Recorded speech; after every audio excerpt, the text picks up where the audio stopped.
Hi friends, ಎಲ್ಲರೂ ಹೇಗಿದ್ದೀರಾ? ಇವತ್ತು ನಾನು ದೋಸೆ ರುಬ್ಕೊಳ್ತಾ ವಿಡಿಯೋನ ಸ್ಟಾರ್ಟ್ ಮಾಡ್ಕೊಂಡಿದ್ದೀನಿ. ನಮ್ಮ ಮನೇಲಿ ಯಾವಾಗಲೂ ದೋಸೆನ ಗ್ರೈಂಡ್ರಿಗೆ ಹಾಕೋ ಜಾಸ್ತಿ.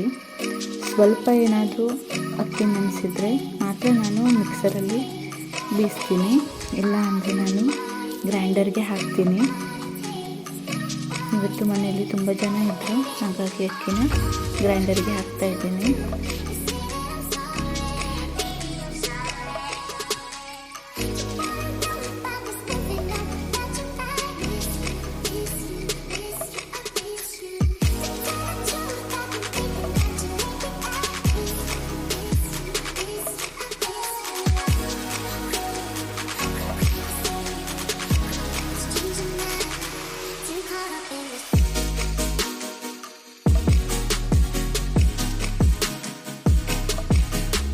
ಅಲ್ಲಿ ಅಕ್ಕಿನ ರುಬ್ಲಿಕ್ಕೆ ಹಾಕಿ ಇಲ್ಲಿ ಟೀ ಮಾಡ್ಕೊಳ್ವಾ ಅಂತೇಳಿ ಬಂದೆ.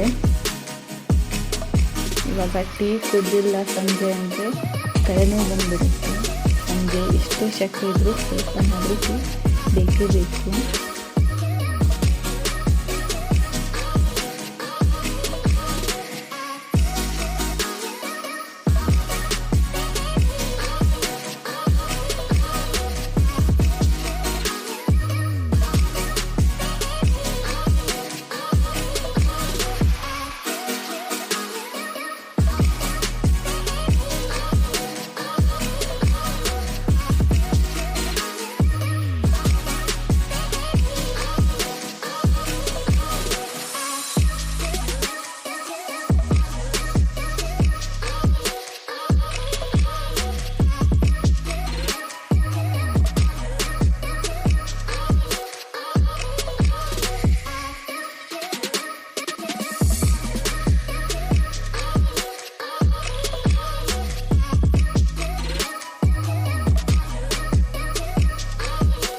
ಇಲ್ಲಿ ದೋಸೆ ಹಿಟ್ಟು ಕೂಡ ರುಬ್ಬಾಯಿತು, ಅದನ್ನು ಬಾಗಿಸ್ಕೊಳ್ತಾ ಇದ್ದೀನಿ.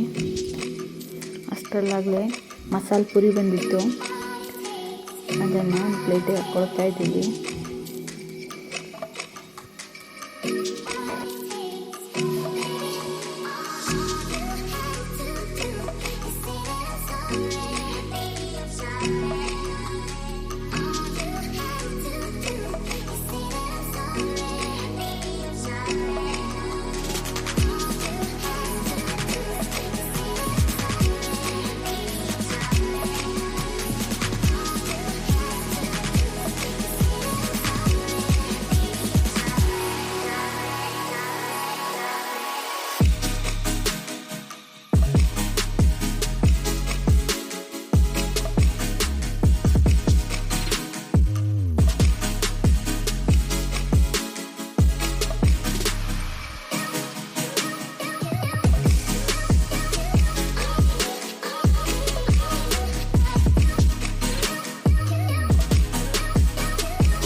ಸೂಪರ್ ಉಂಟಾ?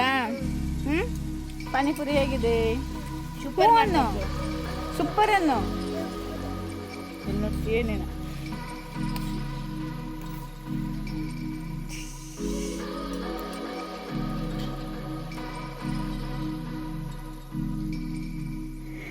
ಇಲ್ಲಿ ಒಂದು ರೌಂಡ್ ಮಸಾಲೆ ಪುರಿ ಎಲ್ಲ ತಿಂದಾಯಿತು.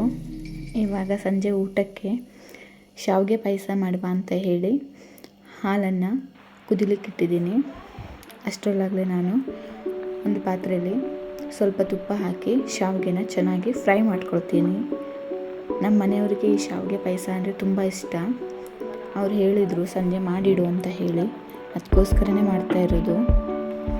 ನನಗೆ ಈ ಪಾಯಸ ಎಲ್ಲ ಅಷ್ಟಿಷ್ಟ ಆಗಲ್ಲ, ಅಂದರೆ ನಮ್ಮ ಮನೆಯವರಿಗೆ ತುಂಬ ಇಷ್ಟ. ಹಾಗಾಗಿ ಸಂಜೆ ಊಟಕ್ಕೆ ಪಾಯಸ ಮಾಡುವ ಅಂತ ಹೇಳಿ ಇವಾಗಲೇ ರೆಡಿ ಮಾಡ್ಕೊಳ್ತಾ ಇದ್ದೀನಿ. ನಾನು ಯಾವ ಥರ ಶಾವಿಗೆ ಪಾಯಸ ಮಾಡ್ತೀನಿ ಅಂದರೆ, ಫಸ್ಟು ಶಾವಿಗೆನ ತುಪ್ಪದಲ್ಲಿ ಚೆನ್ನಾಗಿ ಫ್ರೈ ಮಾಡ್ಕೊಳ್ತೀನಿ.